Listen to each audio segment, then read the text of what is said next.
All right, guys. I'm sorry, Vanessa. I hope you guys enjoyed Shocking Asia, the trailer for Shocking Asia, Secret Africa, Mondo Kane, and This Violent World. And towards the tail end there, I did throw in the original Faces of Death trailer, which I hope you guys enjoyed. You know, a lot of these Mondo films, man, and this is why we wanted you say, hey, well, just talk about some shit, man. Yeah. A lot of these Mondo films, you know, like, were really hard to find, and you know, if you could find them, you know, they're like in the beat room, right? Is that what they were? The back room, yes. Back room. The back room. You called it the beat room, didn't you? I called it the bead room. The beat room. Bead room, same The difference. bead room? The beaded room. The beaded room? Oh, because it had the beaded In the front, you have to go through I thought it was like the beat room. Yeah, so I'm saying the beat room. The beat room, yeah. I got arrested for that one time. You know, shockingly, they still have those. They'll still exist. Really? Yeah, nah. Even though, you know, internet's gone so far with porn, shockingly, people still buy magazines, they still buy movies, and they still have the beat room. Wow. And yeah, that still exists. Like, that's still a thing. Well, you could find these movies in the beat room, whatever. You could find this movie next to your, you could find Faces of Death, all these Mondo Kane films, Shocking Asia, Secret Africa. You can find all these films next to your Debbie Does Dallas, Debbie Does the Dishes, whatever fucking films. On Golden Blonde. On Golden Blonde. Devil and me. Edward Penis Hands. We talked Edward about Penis that. Hands. I seen that. I watched that with a friend of mine. Dad laughed my ass off the whole time. That was great. Like, it just burst in. These hot chicks. It's over there. Did I ever tell the story? Did I tell the story in the show about when I got the green tape stuck in my mom's VCR, and she came home, my dad came home, and like I had the VCR taken apart, like all taken apart, and my dad's like, "What are you doing?" I was like, "I got a tape stuck in there." He's like, "Oh, well, why are you taking it?" I'm trying to get it out, and it was a green porno movie, and it was called White Brother, Black Sister. Oh my god. Yeah, I actually found that movie on X Hamster by the way the other day. Yeah, White Brother, Black Sister. It's pretty funny. But anyways, if you want to watch White Brother, Black Sister, Neil Lemoy, Have fun with that. go enjoy that on X Hamster for free. So back to our Original topic. Enough sponsorship talk. yeah. Yes. Speaking of real life, Sponsorship, so yeah. you brought some stuff with you, man. Yes. You wanted to talk about this for a minute. Yes, I've been wanting to for a while. I got Traces of Death 1 and 2. And by the way, these were very hard for me to find because apparently they actually brain damage the guy who has his own company called Brain Damage and all of that too. That's his name and that's what he has to go by because from my understanding back in the early 90s when he made these, he was considered as a freaking criminal. So a lot of people wanted him dead because, and plus that too, especially the first one, there's a footage of a politician who shot himself. Oh yeah. On live television. I forgot his name. Arbud Dwyer. Arbud Dwyer. Yeah. So Can't do that on television. yeah, pretty much. And so yeah, so pretty much he discontinued these on DVD. Oh. So now these are becoming rare.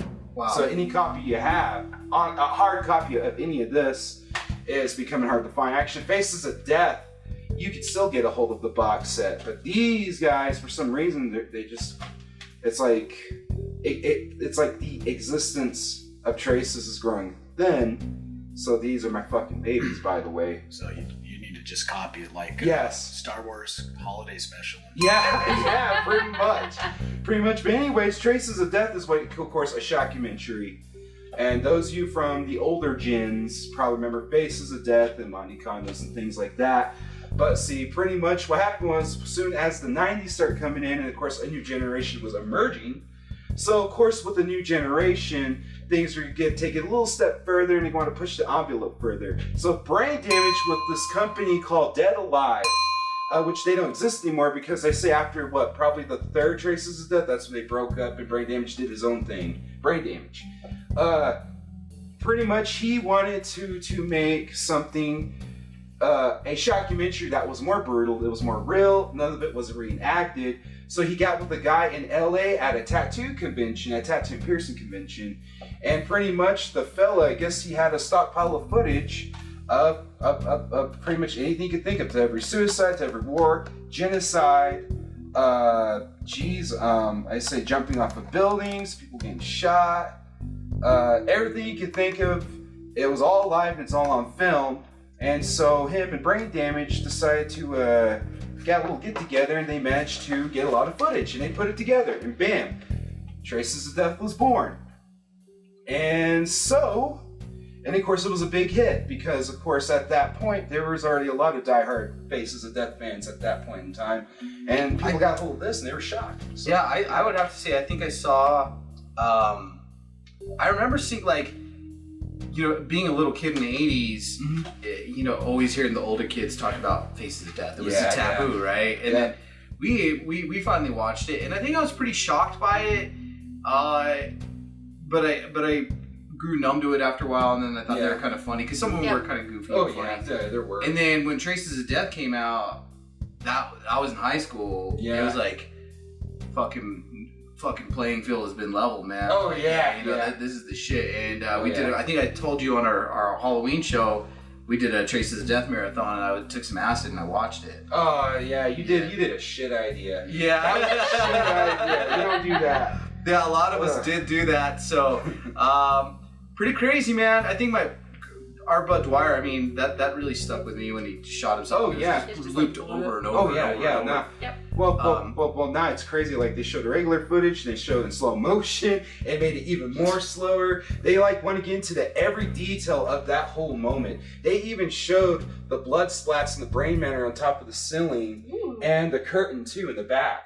Step away. This will hurt somebody. Yeah, he's like, no, this step away. This will hurt somebody. And you hear people in the audience, but no, but he was listening. Yeah, it starts bleeding. Oh, and another fun fact, Traces of That Death 2 came out, and then with the rest of the series, he actually decided to add death metal into this. Yeah, literally. No, so it makes it even more intensified. So, and it's pretty cool. Like, this one has Unleash, Morgoth, Grave, and I think Violence is My Ecstasy, and then I think another third one has Mortician. Those of you who are very familiar with death metal, underground death metal, at that matter, and I think Meshuggah was in one of them too. Meshuggah even appeared in it. Yeah, so they really, like, this was the first of its kind. Literally, this whole series was this whole complete series. And I remember when I first seen this when I was like 16 years old.